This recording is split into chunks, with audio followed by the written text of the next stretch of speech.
മഹാലക്ഷ്മി സീരിയലിൽ വരാനിരിക്കുന്ന ഒരു കിടിലൻ ഭാഗത്തിലേക്ക് എല്ലാ കൂട്ടുകാർക്കും സ്വാഗതം. അങ്ങനെ മഞ്ജു ആണെങ്കിൽ തൻ്റെ മനസ്സ് മഹാലക്ഷ്മിയുടെ മുന്നിൽ തുറക്കാൻ തന്നെ തീരുമാനിക്കുകയാണ്. അതിൽ തൻ്റെ സങ്കടങ്ങളെല്ലാം തന്നെ മഞ്ജു തുറന്നു പറയാൻ തീരുമാനിക്കുന്നു. ഏട്ടനും ഏടത്തിയും പറഞ്ഞത് കേൾക്കാതെയാണ് മഞ്ജു ആണെങ്കിൽ മേഘനാഥനെ എടുത്തു ചാടി കല്യാണം കഴിച്ചത്. എന്തായാലും അത് വലിയ തെറ്റായി പോയെന്ന് അവൾക്ക് ഇപ്പോൾ പൂർണ്ണമായിട്ടും ബോധ്യപ്പെട്ടിട്ടുണ്ട്. അക്കാര്യം മഹാലക്ഷ്മി അറിയിക്കാൻ തന്നെ തീരുമാനിക്കുകയാണ്.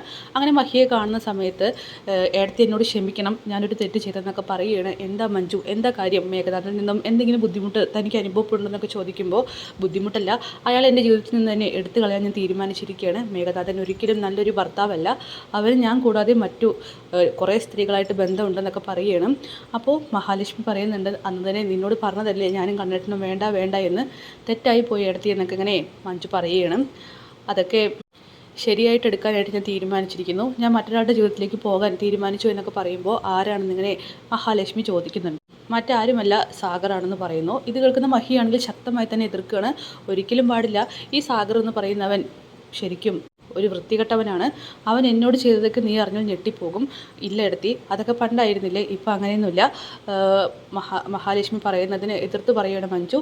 കാരണം തനിക്ക് മേഘനാഥിൻ്റെ റിയൽ സ്വഭാവം കാണിച്ചത് തന്നെ സാഗറാണ്. പിന്നെ അവനിപ്പോൾ നന്നായി എന്നെ അവൻ്റെ ജീവിതത്തിലേക്ക് ക്ഷണിക്കുന്നുണ്ടെന്നൊക്കെ പറയുമ്പോൾ മഞ്ജുവിനോട് മഹാലക്ഷ്മി ആണെങ്കിൽ വേണ്ടുവോളം പറയുന്നുണ്ട് അരുതെന്ന്.